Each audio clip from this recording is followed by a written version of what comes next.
He is dangerous. Stay away from him. My father said it so casually you'd think he was talking about a stray dog, not the man who had lived next door for years. I followed his gaze through the kitchen window. Mr. Kareem was outside watering his plants, slow and careful like always. Mid-50s. Quiet. Kept to himself. The type of neighbor who nodded politely and went back inside. Why? I asked. My father didn't look at me. Just listen to what I'm saying. Don't talk to him. Don't go near his house. That was it. No explanation. Hey, if you enjoy my content, please subscribe and hit the bell. Your support means everything and helps me keep creating. Thank you so much. My mother quickly added, some people are not what they seem. The way they said it felt rehearsed, like a warning repeated many times before. I nodded, playing along. Okay. But something about it didn't sit right with me, because I had lived next to Mr. Kareem for almost 3 years. I had never seen anything strange. No visitors at odd hours. No loud noises. No suspicious behavior. Just a quiet man who fixed his own fence and fed stray cats. The next afternoon, I saw him outside again, while I was hanging clothes on the line. He smiled politely. Good afternoon, he said. I hesitated for half a second, remembering my father's words. Then I smiled back. Good afternoon, Uncle. He seemed surprised, I responded. Your exams finished? He asked kindly. Yes, I said. Finally. He nodded. Good. Focus on your future. Don't get distracted by nonsense. Something about the way he said that made me pause. That evening, I asked my father again. What did he do? My father's face hardened. Why are you so curious? I just want to know. You don't need to know. Just avoid him.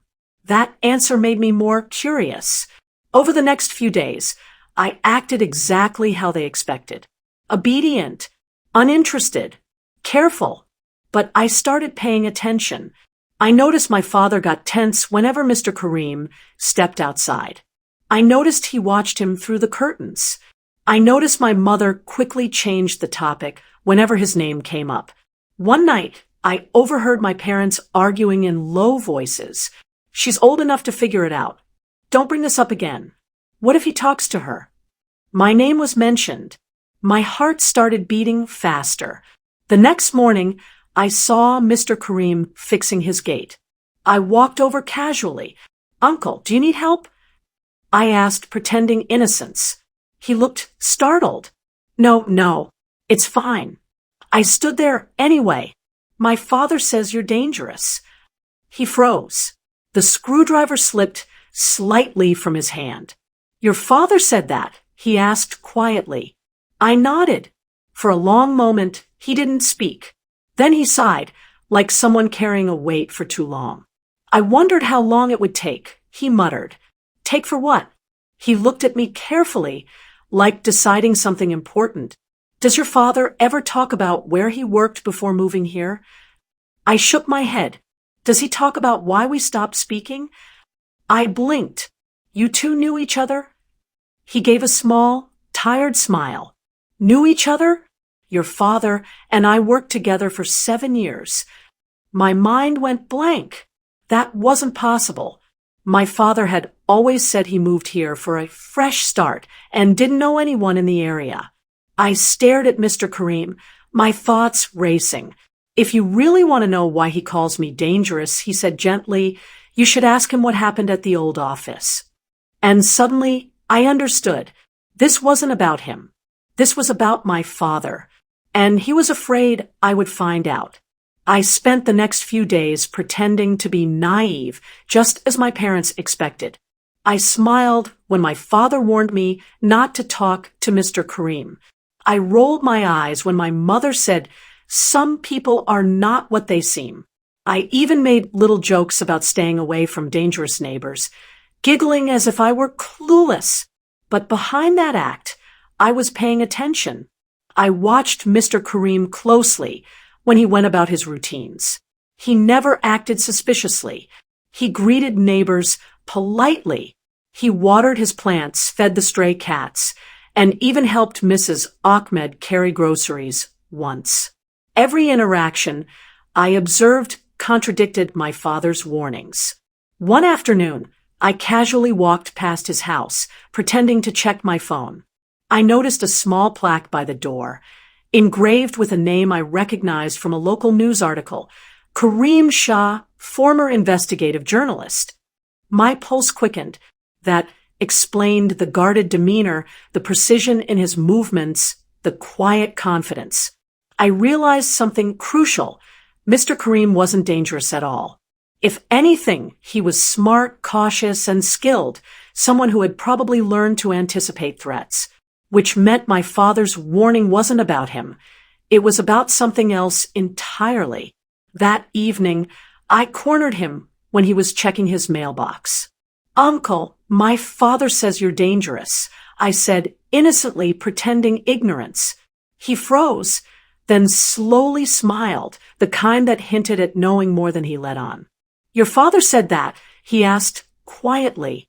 I nodded, feigning fear. "Yes. Should I be worried?" He sighed, glancing around to make sure no one was listening. "It's not me you should be worried about," he said. "It's him." "Him?" I asked, intrigued despite myself. "Your father," he said simply. "He has secrets he's kept for decades.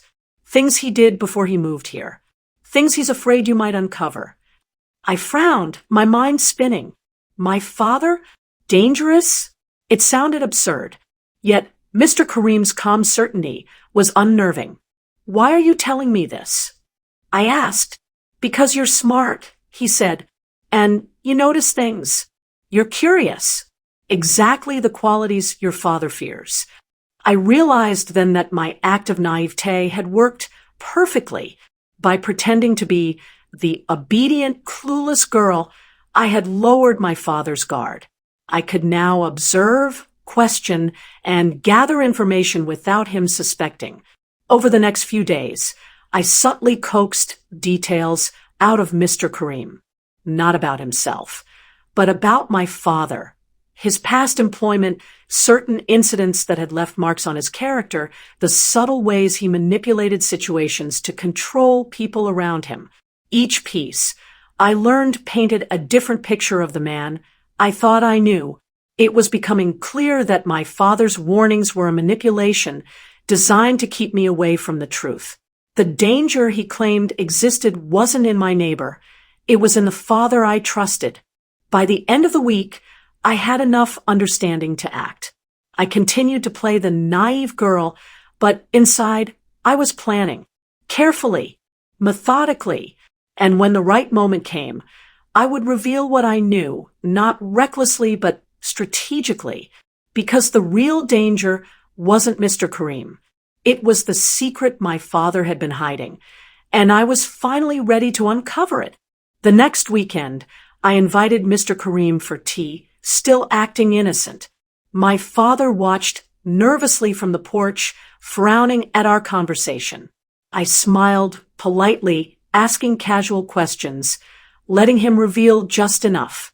Each detail confirmed my suspicions. My father's warnings weren't about danger. They were about control, about keeping me from learning the truth. By the end, I realized something powerful. Pretending naive had given me the upper hand. The man he called dangerous? Not him. It was my father, and now I was ready.